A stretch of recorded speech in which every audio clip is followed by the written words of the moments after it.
কেমন করে গঠন করো, খাদিজার মতো গঠন করো, ফাতেমার মতো গঠন করো, সুমাইয়ার মতো গঠন করো।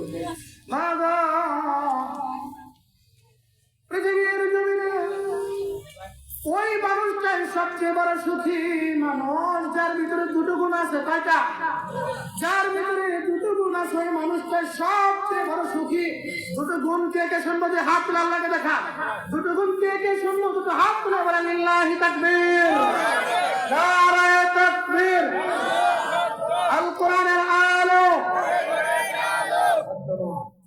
কয়টা গুণ থাকলে নবী আমার দুটো গুণ যদি কারো ভিতরে থাকে সে গুণ কালেও সুখী, পরকালেও সুখী। কয়টা গুণ? দুটো গুণ। এক নাম্বার হলো কোনো চাওয়া পাওয়া থাকবে না, আশা আকাঙ্ক্ষা থাকবে না। আল্লাহ আমার যা দিছে তাতেই আলহামদুলিল্লাহ বলেন। যা দিছে এ নিয়ে যদি কেউ সন্তুষ্ট থাকতে পারে, পাশের বাড়ির বিল্ডিং দেখে আমার আফসোস করা যাবে না। এ ভাই, আশার কোনো শেষ নাই, আকাঙ্ক্ষার কোনো শেষ নাই। বিল্ডিং একতলা দিয়েছে, উপরে আবার লজ রেখে দিয়েছে, কি বুঝা যে আরেক তলা করবো, ঠিক না? আশার কোনো শেষ নাই। এই জন্য আশা আকাঙ্ক্ষা শেষ হবে না, যার ভিতরে কোনো চাওয়া পাওয়া থাকবে না। এই গুণটা যার ভিতরে আছে সবচেয়ে সুখী। দুই নাম্বার হলো না পাওয়ার ব্যাপারে কোনো অভিযোগ থাকবে না, না পাওয়ার ব্যাপারে কোনো অভিযোগ থাকবে না। এই দুটো গুণ যদি কারো ভিতরে থাকে তাহলে ওই লোক হলো দুনিয়ায়ও সুখী, আখিরাতেও সুখী। কারণ কি জানো? এক লোক আল্লাহর আল্লাহ ও মালিক জুতা ছিঁড়ে গেছে, হাউ মাউ করে কান্না করতে করতে মসজিদে গেছে, নামাজ পড়ে কয় আল্লাহ জুতা ছিঁড়ে গেল, টাকা কই পাইব, টাকা না, ও মালিক জুতার ব্যবস্থা করে দাও। মসজিদ থেকে তো কান্নাকাটি করে বের হয়েছে। বের হওয়ার পর গেটের ভিতরে দেখে একজন লোক মানুষের কাছে হাত তুলে বসে। এরকম থাকে কি থাকে না? জুমার দিন বা শহর এলাকায় দেখবেন মসজিদের গেটে অনেক মিসকিন অসহায় মানুষ থাকে কি থাকে না? হাত পেতে বসে আছে। ওই লোকটা খেয়াল করে দেখে পায় না, লোকটা নাই। ওই লোক আল্লাহ জুতা ছিঁড়ে গেছে, কান্নাকাটি করলাম, আপনার কাছে চাইলাম, আর এরে যে তুমি পাওই দাও না, সেই জুতা ছিঁড়ে আল্লাহ আমার ভুল হয়ে গেছে। আমার দুনিয়ার কোন জিনিসের প্রতি আর চাওয়া পাওয়া থাকবে না, যা আছে এ নিয়ে আমি খুশি আলহামদুলিল্লাহ বলে। এই জন্য দুটো গুণ যদি চাওয়া পাওয়া না থাকে, চাওয়া পাওয়া না থাকে, না পাওয়ার ব্যাপার অভিযোগ থাকে, দলিল হলো না ইব্রাহিম খলিলুল্লাহ ইসমাইল আলাইহিস সালামের বাড়িতে গেছে, যাওয়ার পর সালাম জানাইছে। ছেলের বউ বাড়ি থেকে বের হয়েছে, কেমন আছ? আর ভালো মন্দ, নুন আনতে বলেন, নুন আনতে। এই কথা আমরা বলে কি বলি না? আরে আল্লাহ কোন রকম রাখছে, দিনকাল কোন রকম যায়, বলে কি বলি না? এই কথা কইছে নুন আনতে পান্তা ঘুরে আসি, কোন রকম আল্লাহ রাখছে। সাইয়্যিদুনা ইব্রাহিম খলিলুল্লাহ ওই জায়গা ফিরে চলে গেলেন, আর বললেন শোনা, আমার সন্তান বাড়িতে আসলে বলবা সে যেন ঘরের চৌকাঠ পরিবর্তন করে। আল্লাহু আকবার বলেন, বলেন আল্লাহু আকবার। কি করে চৌকাঠ পরিবর্তন করে? বিকেল বেলা ইব্রাহিম খলিলুল্লাহর সন্তান আসছে, ডাক দিয়া ও দিদি কেউ কি আসছিল? একজন বৃদ্ধ লোক আসছিল। কি বলে গেছে? ঘরের চৌকাঠ পরিবর্তন করতে বলছে। ডাক দিয়ে তাই শোনা, 1 মিনিট থাকার অধিকার আর তোমার নাই, তুমি তোমার গাছকে মুস্তাকল করে বাড়ি থেকে বের হও। আল্লাহ আকবার। আল্লাহু আকবার। কত সুন্দর কথা। ওই যে অভিযোগ করেছে না পাওয়ার ব্যাপারে, নুন আনতে পান্তা ঘোরা, না পাওয়ার ব্যাপারে একটা অভিযোগ বোঝাইল। এই জন্য চৌকাঠ পরিবর্তন করতে বলছে, মানে এই বিধান রাখা যাবে না। এই জন্য মা, তুমি কি মনে করছো তোমার স্বামী তোমাকে ভালোবাসে না? না না, আমি একজন স্বামী হয়ে বলি, কোন স্বামী স্ত্রীকে কম ভালোবাসে না। আপ্যায়ন চেষ্টা করে জিনিস দেওয়ার জন্য, যখন না পারে তখন দেয় না। এই জন্য কোনো অভিযোগ নাই। স্বামীর জন্য নামাজ পড়ে পড়ে দোয়া করে, আল্লাহ ঝড় নাই, বৃষ্টি নাই, রৌদ্র নাই, মাথার গাম পায়ে ফেলায় একজন লোক থাকে, আর আমরা বাড়ির ফ্যামিলির সবাই এগিয়ে চলে, ঠিক কিনা? শুনে চাই না, শোনেন কেমন দরকার রে মা, শোনা আমার সারা দিনের দাওয়াত দিয়েছে, দেওয়ার পর পরে ডাকছে, আসার পর জিজ্ঞাসা করছে, খাদিজা খাদিজা ঘরে কে আসবে নাকি? সারা দিন সত্যি করেছে, মানুষের কাছে দিনের দাওয়াত দিয়েছে, কেউ আমাকে পায় পাগল, কেউ আমাকে মজনুন বলে, কেউ আমাকে পাগল কয়, কেউ আমাকে গালি দেয়, আবার কেউ আমাকে আবার কেউ আমার ভিতরে মানুষ লাগান। ঘরে কিছু যাচ্ছে নাকি? যাও একটু খাদিজাতুল কুবরা আজ দিলেন, দুধ বের করে দিলেন, আর দুটো খেজুর দিলেন।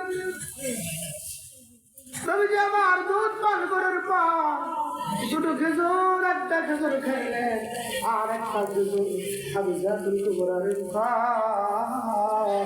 বিবি তো তুমি খান খাও। খাদিজা রে কে দিল খেজুর, কই পাইলা? স্বামী আমার প্রতিবেশী পাশের ঘরের লোক এনে চারটা খেজুর দিয়েছে, দুটো আমি খাইছি আর দুটো আপনার জন্য রেখেছি। প্রতিবেশী কেমন হওয়া লাগবে দেখেন, আমার ঘরে পোলাও খুরমা বস্তু খায়, পাশের ঘরের ছোট বাচ্চাটা মা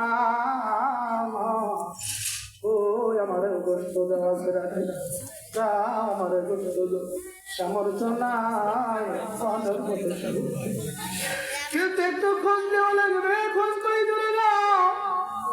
কেমন প্রতিবেশী তোমার জন্য ভালো থাকে, ভাই বেরোতে রাত্রি যদি কেউ না থাকে, তুমি মরার পর তোমার লাশটাকে কাঁদে তোমার বাড়ির পাশের লোকরাই তো আগে দৌড়ে আসবে, দেখছিরা তারাই তো আগে আসবে, লাশের খাটটা তারাই আগে দৌড়বে, আগে থেকে মানুষ আগে আসবে। কত ভালোবাসে প্রতিবেশীরা।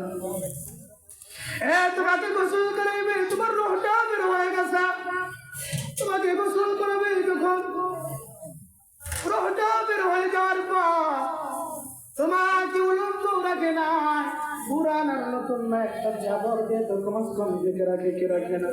প্রতিবেশীরা আসে রে, আর লোকটা বড় ভালো ছিল, কয় কি কই, আবার কেউ লোকটা বড় খারাপ ছিল।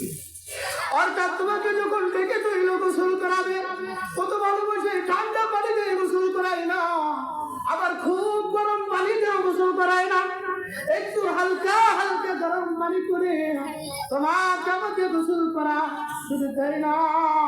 গোসল করানোর সময় নাকের ভিতরে পানি যাবে দেখে কাপড় দেয়, কি কানের ভিতরে পানি যাবে বিধায় কানের ভিতরে সাদা কাপড়ের টুকরা করে করে কানের ভিতরে দেয়, কি পরিবারে ভালোবাসে, তারপরে সুন্দর করে গোসল করানোর সুন্দর করে প্যাকেট করে কাপড় দিয়ে যখন তোমাকে পাতা ভরা, যখন তোমার মাথা বান দিয়ে ফেলল, বুঝাইল এই ব্রেন আরো দুনিয়ায় কাজ করবে না, ঠিক কিনা? দেখো চোখের পানি পরে কিনা একদম মৃত্যুর কথা স্মরণ করো, এই ব্রেন আর দুনিয়ায় কাজ করবে না। যখন হাত দুটো লম্বা করে মাঝখানে একটা বাদন দিয়ে দেয়া, বুঝাইল এই হাত তারা দুনিয়ায় আর কাজ করতে পারবে না।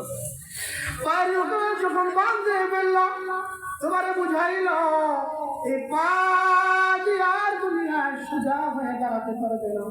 জনমের অন্তর থেকে করে তোমাকে দিয়ে এ যাওয়ার পর চারজন প্রতিবেশী তোমাকে কবরস্থানে দিয়ে যাওয়ার পর তোমাকে একজন কবরে নামে না, সুন্দর করে দুইজন মানুষ নেমে আস্তে আস্তে করে নামায়। ঠিক এই জন্য প্রতিবেশীদের সাথে খারাপ ব্যবহার করলে তারা যাবে না, তাদের সাথেও খারাপ ব্যবহার করা যাবে না।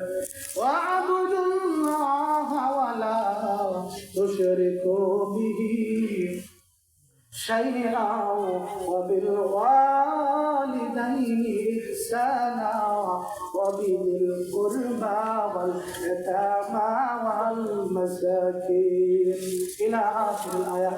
আল্লাহ এই আয়াতে লম্বা কথা বলছেন, অর্থাৎ প্রতিবেশীদের সাথেও ভালো ব্যবহার করার দরকার আছে। আর নিজের জমিনে গাছ লাগাইলা, নিজের জায়গায় গাছ লাগায় গাছের মাথাটা অন্যের জমিনে দেয় কি দেয় না? বলেন দেয় কি দেয় না? কিন্তু এই লোক তো দুর্বল, কিছু বলতে পারে না। এটা কেন করলাম? বেশি কথা বলা যাবে না, শুধু চোখ আছে দেখবি, কান আছে শুনবি, জোর যা বললো তার কথা বলে ঠিক না? দেখতে যায় না ওই লোকটা, শুধু কিছুই বললো না, শুধু বললো ভিতর থেকে একটা আফসোস নিল, একটা হাত ছাড়লো। যখন ঝড়ি বৃষ্টি আসলো, ঝড়ি বৃষ্টির দিন এসে গাছটা ভেঙে তার বাড়িতে উল্টা পরে ঘর ভাঙে চলে যায় কি যায় না? ওই যে হাত তুলে দোয়া করার দরকার নাই, ও মরুক বাসুক।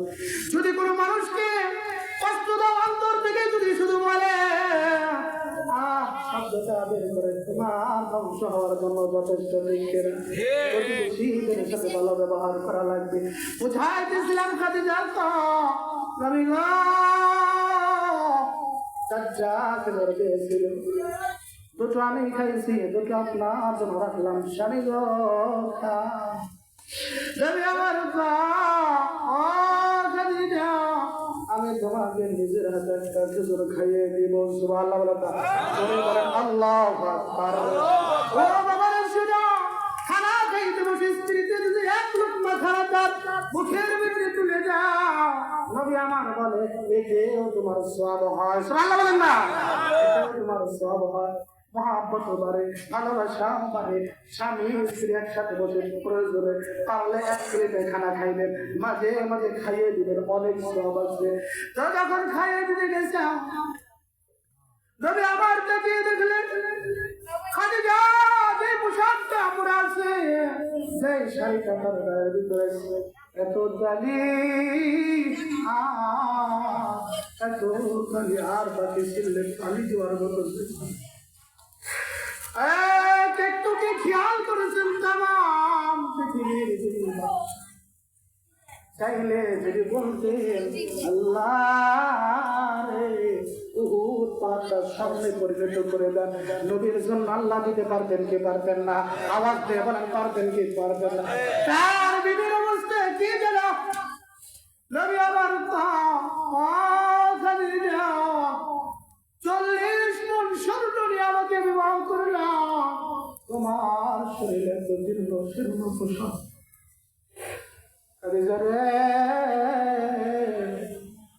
ঠিক মতো দুবেলা খানা জোগাড় করে দিতে পারি না, ঠিক মতো 2 বেলা খাবার জোগাড় দিতে পারি না, ভালো কোনো পোশাকও দিতে পারি না। খাদিজা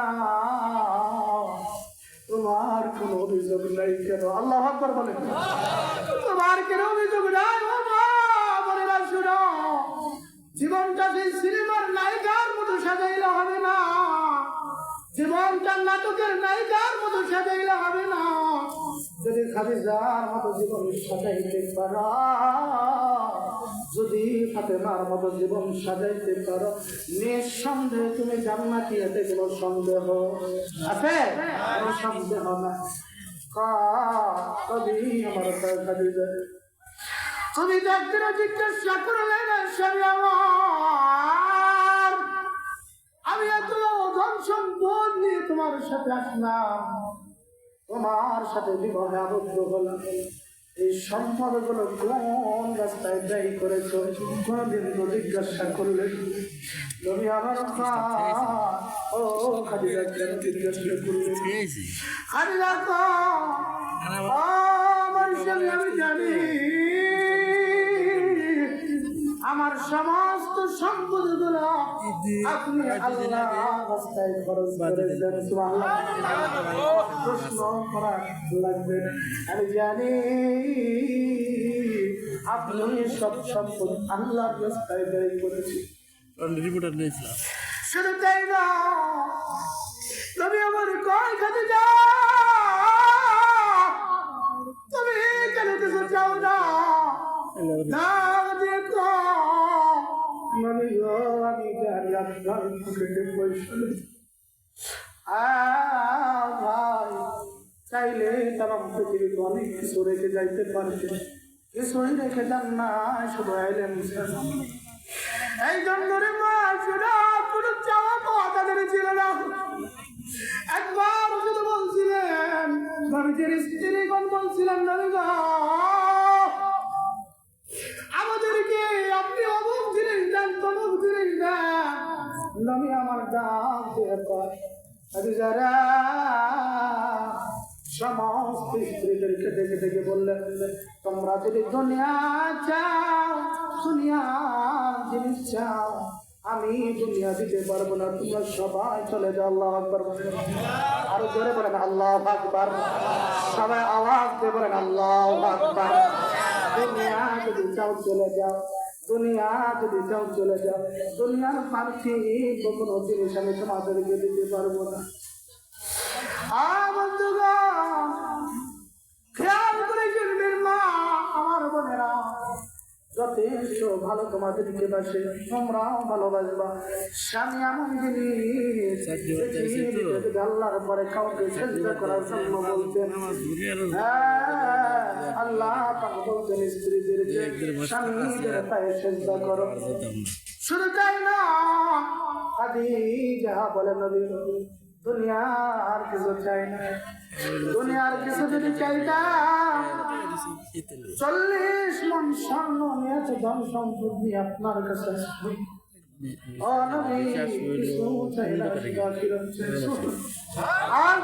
সুবহানাল্লাহ দুনিয়ার কিছু চাই না কয়েকটা জিনিসপত্র চাই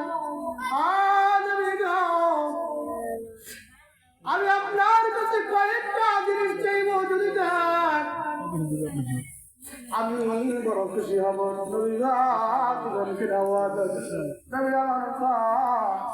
ও খাদিজা বলো বলো তবে আগে বলছি দুনিয়া আছে খাদিজা ও যখন আমি দুনিয়া থেকে চলে যাব দুনিয়ার মায়া ত্যাগ করে যাব বাজার থেকে আলাদা করে কাপড় কেনার দরকার আপনার শরীরে যে জুব্বা মুবারক আছে যে জুব্বা মুবারক আছে জুব্বা আমাকে কাপড় দিবেন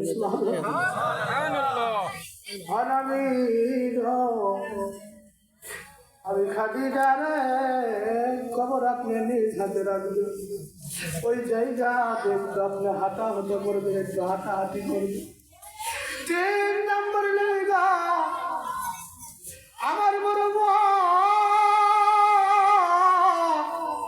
খবরের আজাবের আমার বড় আমি জবাব দিতে পারবো না খবরের আপনি ওই জায়গায় দাঁড়িয়ে থাকবেন আমার খবরের প্রশ্নের উত্তর আপনি দিবেন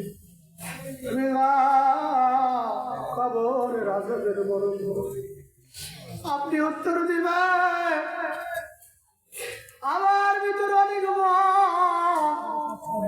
ও ভাই শোনো যেই মানুষটার খবরে গেছে ওই মানুষটাই আর ওই জায়গা থেকে ফিরে আসা যাবে না না যদি অন্তরে ভয় ঢুকাইতে তোরা ওই জিজ্ঞাসা করলেন খাদিজা ও খাদিজা তোমার হিকমত বলো আমার পোশাক গুলি গেছে আমি তোমাকে তোমার কাপড় দিব খাদিজা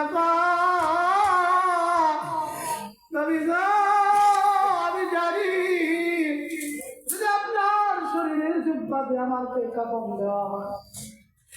জাহান্নামের আগুনের সাহস নাই, এই পোশাক পুরে সরকার ভাই আমাকে ধরবে।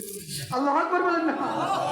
জাহান্নামের আগুনের ক্ষমতা নাই, কবরের মাটির ক্ষমতা নাই, যে আমার এই জুব্বাকে ভেদ করে আমাকে ধরবে। এই জন্য আমি চাই দুনিয়া কিছুই না, সবাই একদিন যাব, কেউ দুনিয়ার আপন না। দুনিয়ার ভাই বলো, বন্ধু বলো, কেউ আপন না। 2 দিন 4 দিন কান্নাকাটি করে আর খবর রাখবে না, এটাই দুনিয়ার দিন। অগাড়ি যা রে হাঁটবো কেন ওই জায়গা দিয়ে বলো। খাদিজা কই নবী গো,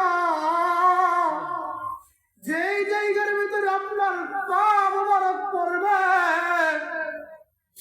এই জায়গার ভিতরে জাহান্নামের আগুন স্পর্শ করতে পারবে না। আবার কবরের আযাবের বড় ভয়, কবরের আযাবের বড় ভয়। ইন্তিকাল করেছেন খাদিজা, যেভাবে বলছেন ওইভাবেই করে দিয়েছেন। আমরাও যারা মারা যায় দেখবে সবার চেহারা মুবারক কোন দিকে করে দেয়, কেবলার দিকে করে দেয় কি দেয় না? কেবলার দিকে ঘুরে দেয়। খাদিজার চেহারা কেবলার দিকে ঘুরে দিচ্ছে, কেবলার দিকে ঘুরে না, চেহারা মুবারক ঘুরে আসমানের দিকে ঘুরে দেয়। একবার 2 বার 3 বার আল্লাহ ও বন্ধু, খাদিজাকে আমি এত ভালোবাসি,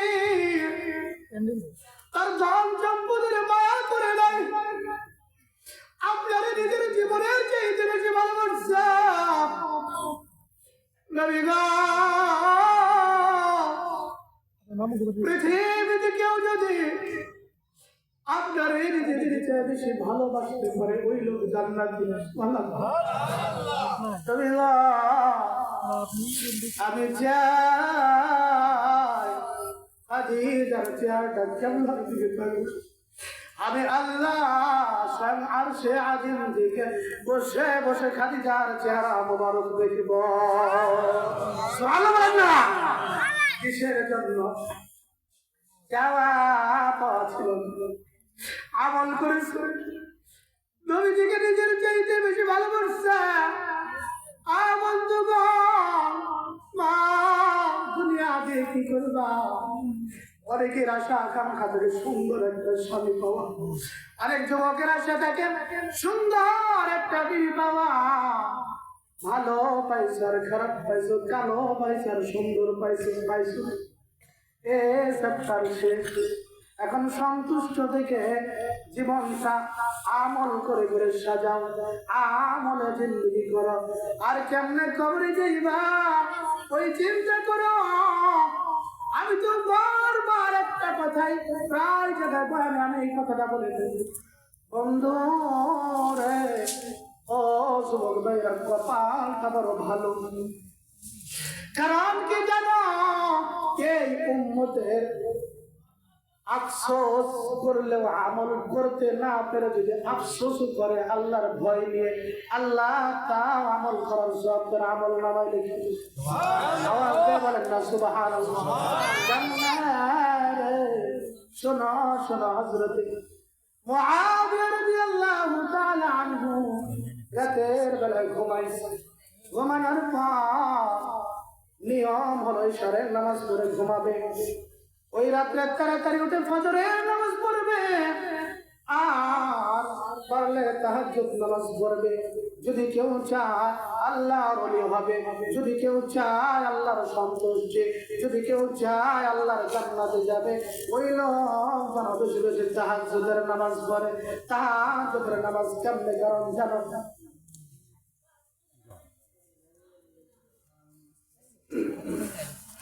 তাহাজ্জুদের নামাজ পড়লে আল্লাহর ওলি হওয়া যায়। এই জন্য কারণ কি জানা রে, মেল ফ্যাক্টরি সব বন্ধ, ঠিক বাড়ির দরজা সব বন্ধ, মানুষ সব ঘুমে, কিন্তু একজন আল্লাহর প্রেমিক, আল্লাহর আশিক, আল্লাহকে ভুলে নাই। রাতের বেলা উঠে উঠে বলতেছে, আল্লাহ ও মালিক, এত গুনাহ করেছি, যে গুনার খবর যদি আমার স্ত্রী জানতো আমার সাথে থাকতো না। এমন গুনাহ আছে না নাই? এমন গুনাহ করো বালিশের সাথে মাথা লাগাইবা। এমন গুনাহ তুমি করছো যদি আল্লাহ প্রকাশ করে দেয় সমাজে মুখ দেখাইতে পারবা না, ঠিক কিনা? এমন গুনাহ তুমি করছো যদি স্ত্রী জানে তোমার ভাত খাবে না। এমন গুনাহ করছো যদি ভাই জানে তোমার সাথে সম্পর্ক থাকবে না। এমন গুনাহ করছো যে গুনাহটা যদি মানুষে জানে মাথা উঁচু করে তুমি হাঁটতে পারবে না। আল্লাহ রে, এত গুনাহ আমি করেছি, কেউ জানে না, তুমি জানো, কেউ জানে না, তুমি জানো, আর আমি জানি। মালিক রে, মাফ করে দাও। আল্লাহ ও ফেরেশতারা সাক্ষী থাক, আমার বান্দা বুঝতে পারছে, গুনাহ স্বীকার করেছে, আমি আল্লাহ তার জীবনের তামাম গুনাহগুলো মাফ করে দিলাম। তো বুঝাইতেছিলাম মুআবিয়া রাদিয়াল্লাহু তাআলা আনহু রাত্রিতে একটু দেরি করে ঘুমাইছে, তাহাজ্জুদের নামাজ পড়তে পারে নাই। তো পড়তে না পারে ফজরের নামাজ ঠিকই জামাতে পড়ছে, এত পরিমাণ কান্না আর কান্না, আর নিজেকে অপরাধী মনে করতেছে। মসজিদে যা রুমাল মাথায় দিয়ে চুপচাপ বসে ইবাদত করে আর কান্দে রে, কান্না করতে করে গাড়ি মোবারক ভিজেছে, পোশাক ভিজে গেছে, যাই নামাজ ভিজে গেছে। এত পরিমাণ কান্না আর আফসোস।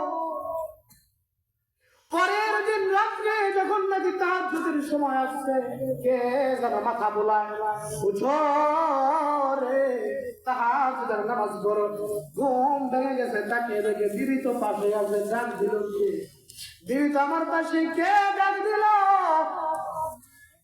তাকিয়ে দেখে একজন লোক। ওই তুমি কে? পরিচয় দাও। পরিচয় পরে দিব, আগে নামাজ পড়েন। পরিচয় পরে শুনলেন, আগে নামাজ পড়েন। না না, পরিচয় না দিলে নামাজ পড়বো না, বলো তাড়াতাড়ি পড়েন, সময় চলে গেল। তাই না না, আজকেও করবো না যদি পরিচয় না দাও। কে তুমি বলো রে, কে তুমি? এই লোক আনা ইবলিস, আমি শয়তান, আমি ইবলিস। মুআবিয়া আমার জানা মতে ইবলিস ভালো কাজ করবে, এটা আমি জানি। তো আজকে তাহাজ্জুদের জন্য কেন ডাকতেছে আমারে? তাড়াতাড়ি পরে, কারণ কালকে তো আমি আমার মূল ডিউটি পালন করেছি, আপনাকে আমি তাহাজ্জুদ করতে দেই নাই। আপনি কান্নাকাটি এত পরিমাণ করেছেন, এত পরিমাণ কান্নাকাটি করেছেন, আমার আল্লাহ খুশি হয়ে 30 বছর ধারাবাহিকভাবে লাগাতার তাহাজ্জুদ করে ওই মর্তবায় পৌঁছতে পারবেন না।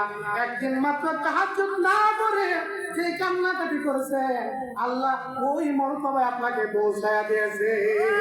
এই জন্য আমি চাই আমার মূল ডিউটি ওয়াদা, আমি আল্লাহর কাছে, আমার লিডার আছে, আমার শয়তানের ভিতরে যে বড় লিডার, তার কাছে ওয়াদা করছি আমি আর অন্য কারো ডিউটি করবো না। যতদিন পর্যন্ত আপনি বাঁচা থাকবেন, ততদিন পর্যন্ত আপনাকে আমি শুধু তাহাজ্জুদ থেকে জাগিয়ে দিব। সুবহানাল্লাহ। কারণ আবার পড়তে পারবেন না, আবার কান্না করবেন, আবার মর্তবায় বসবে, এটা আমি চাই না। বোঝা গেল শয়তান ভালো কাজ করে না। আর 2টা মিনিটের ভিতরে শেষ করে দিব, যদি আফসোস করতে পারো রে ভাই। বুখারী শরীফের বর্ণনা আছে, বনী ইসরাঈলের এক লোক ডাক দিয়ে কয়, ও আমার সন্তানেরা শোনো, মৃত্যুর সময় ওসিয়ত করতেছে, শোনো রে, আমি মৃত্যুবরণ করার পর একটা কাজ করবা, যদি না করো আমার ধন সম্পদ টাকা পয়সা সব আল্লাহর রাস্তায় দান করে দিবে। যদি ওয়াদাটা মানো তাহলে আমি তোমাদেরকে ধন সম্পদ দিয়ে যাবো। সন্তানেরা কয়, ও বাবা ওসিয়ত কি বলেন? আমি মৃত্যুবরণ করার পর আমার লাশটাকে ঘুরায় সারখার করে ছাই বানিয়ে পাহাড়ের উঁচু জায়গায় দাঁড়িয়ে এগুলোকে ঝিঝিয়ে দিবা। ছিটিয়ে দিবা। কারণ দিবা ও বাবা, কারণ কি এরকম একটা আজব একটা ওসিয়ত কেন করলে বাবা? সন্তানেরা শুনো, আমি কোনো আমল করতে পারি না, আমি ঠিক মতো নামাজ করতে পারি না, ঠিক মতো দাম যাত্রা করতে পারি না, ভালো কাজ করতে পারি না। আল্লাহ যদি আমার ধরে আমার সাজ করে চাইরা দিব, এই জন্য আমি চাই আমাকে পুরায় সরকার করে শিখিয়ে দিবা। কিন্তু ওই লোকটাও জানে আল্লাহ সব পারে কি পারে না, সব পারে কি পারে না। আল্লাহ ও ফেরেশতারা সব সাইগুলা করতে দিত। আবার বলি বানা বানাইছে রূপ দিছে, জিজ্ঞাসা করছে আমার আজব ওসিয়ত কেন করেছিলেন? আল্লাহ আমি জানি যে আমল করেছি আমি ক্ষমা পাওয়ার যোগ্য না, তোমার ভয় আমি এইরকম করেছি। আল্লাহ তাই সত্যি তা হ্যাঁ সত্যি, আল্লাহ তোমার ভয় করেছি। আল্লাহ যা যা তোরে আমি জান্নাতের মেহমান বানিয়ে দিলাম। যারা বলেন না সুবহানাল্লাহ। এই জন্য খবর আমার বুঝাইতেছিলাম, স্বামী স্ত্রী মিল মহব্বত থাকা লাগবে কি থাকবে না? বলে সবাই একসাথে জান্নাতে যেতে চাইতে চায় না? বাবু তোমরা যারা আসো খাদিজার মতো হওয়ার চেষ্টা করো, ফাতেমার মতো হওয়ার চেষ্টা করো। ও বৃদ্ধ বাবাজিরা, যুবক ভাইরা, তোমরাও যারা আছো আবু বকর উসমান আলীর মতো হওয়ার চেষ্টা করো। আল্লাহ পাক সবাইকে আমল করার তৌফিক দান করে। সবাই আমিন। এমন হয়ে আমরা জন্মগ্রহণ করলাম, এমন আমাদের কপাল এবং ভাগ্য, আমাদের আফসোস করলেও সব বুঝাইলাম কি, আফসোস করলেও সব তাহাজ্জুদ করতে পারেন, আফসোস করছে তাও মর্তবা বেড়ে গেছে। সুবহানাল্লাহ বলেন না? আরে আল্লাহর ভয় নিয়ে এত কাহিনী করলো, পুরা সরকার করলো, তাও মাফ পাইলো। সুবহানাল্লাহ বলেন না? এই জন্য সারাটা জীবন যেন আমরা আমল করে কবর পথের যাত্রী হতে পারি, সেই তৌফিক দান করেন। সব আমিন। আপনাদের সামনে এই কথাগুলো বললাম, সর্বপ্রথম আমি গুনাহগারকে এবং আপনাদের সবাইকে আমল করার